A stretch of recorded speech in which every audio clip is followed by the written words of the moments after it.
meron siyang partner, especially pag opposite sex. Oo naman. Oo naman. Maricel? Pwede naman na. Aljur, nagkaroon pa ng issue ganon. Anyway, Ano ba, si Chris Maricel? naman, okay. So dapat sabi mo si Aljur mayroong partner in his career. Yes. Sa love life naman, personal life, dapat ba may ka-partner din siya? Si Chris yata yun, ha? Oo nga eh, kasi Year of the Horse, alam mo, mahirap kay Aljur, tapos Aries pa siya. Aljur, sasabihin ko totoo, hindi kasi ako nagsisinungaling, ha? Oo, oo. The truth. Laging may dalawa.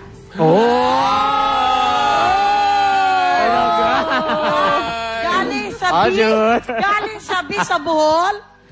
Alam mo, Aljur, galing sa Bohol. Maricel, I've known her for so long, napaka-credible niya. Okay. Patay tayo. So laging dalawa. You know, it's true. Pero alam mo, I'm very, very happy na si Chris, hindi ako nakikishowbiz, ha. I'm happy kasi si Chris, being a Taurian, is such an understanding woman. So, talagang bagay sila, compatible, because maiintindihan ni Pero si Chris, dapat dalawa din. Pwede rin eh. Ay, Para patay. Yung isa Para B, yung pata isa sila. C. this is going to be a very messy world. Okay. Kasi actually, si Chris naman is a Taurian. So, nasa kanya yung planet of Venus, which is love and beauty.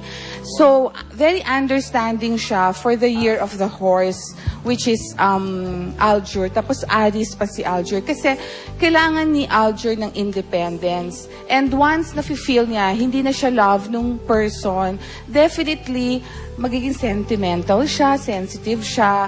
So, very supportive ang 2010 for both of them. But this time, it's you, Aljur, who will make the relationship work better for 2010. Kailangan iwanan niya na Bohol?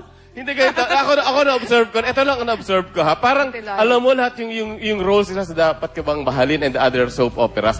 Laging, parang nagkatotoo. Laging, di ba, si Chris, si Aljur ang pasaway, ang martir, si Chris. Yeah. Pero in real life pala, ganun din pala talaga. Yes, because in general, si Aljur, Aries na siya, Year of the Horse pa. So, independence, at saka talagang laging meron siyang dalawa. It doesn't Salawan? Hindi naman, hindi naman necessarily na meron talagang relationship na isa pa. Pwedeng another friend na... Sideline. Oh, Maricel, may song si Aljur, oh. Kumakanta ka. Ang kanta daw niya, team song daw ni Aljur, sana dalawa ang puso ko. Sabi, kinakanta mo yon? Kantahin mo nga. Hindi. Napakanta lang. Napakanta lang. Ikaw, Chris, ha? Plastic ka, ha? Hindi, team song mo, ha? O sige, Lori, tatanong mo na yung advice. Ayun nga. Ano ang may papayo nyo sa kanila para lalong pumatok? Pumasok. Pumasok. Eto, pumatok din. Pwede naman yun, ha? Okay. Unang-una, syempre sa babae, kasi si Chris, parang ako yan, Torian. You just have to have Indihado dito. more patience and understanding kay Aljur. Kasi, yun ang kailangan naman ni Aljur. Somebody who will really support him. It's his nature to be very independent, and it is also his nature to be very friendly. Kasi alam mo, Chris, Too friendly I nga don't know if you will agree with me. Paminsan pag nagkakaroon kayo ng tampuhan, isang ngiti lang ni Aljur, nawawala na, di ba? Ayoko na. Ganun Sige na na naman nga si... po, aminin ko na. ang murang peace offering naman nun, ngiti lang. Okay. Pero maganda naman yung ano nila kasi yung heart ni Chris talagang it's very, very good heart. So, tapos si ano naman, alam naman niya kung kailan siyang titigil at hindi. May konsyensya si Aljur. Yun naman pala. May redeeming value naman pala. May konsyensya. Kinikilabutan ako. Ito na yung last prince. January 11, si January Jimmy 11. Telebabal Black. Ayan po, ayan ah.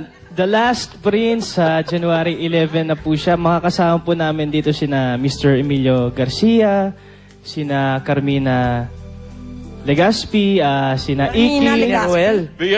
Villaruel. Bago kasi mag-prince tayo. asawa ni Zorin. Double R. Ni Ha? Kuya Zorin. Villarreal Gaspi, oh. Kino-consider ko na. Ah. Hello po.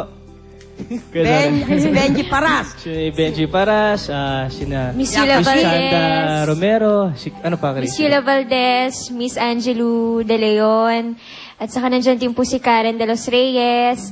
Sino pa? At saka nandito din po pala si Miss Carla Abellana. Carla, yeah. And directed by Direk Mac Alejandre. Okay, maraming salamat. Okay. Teka muna.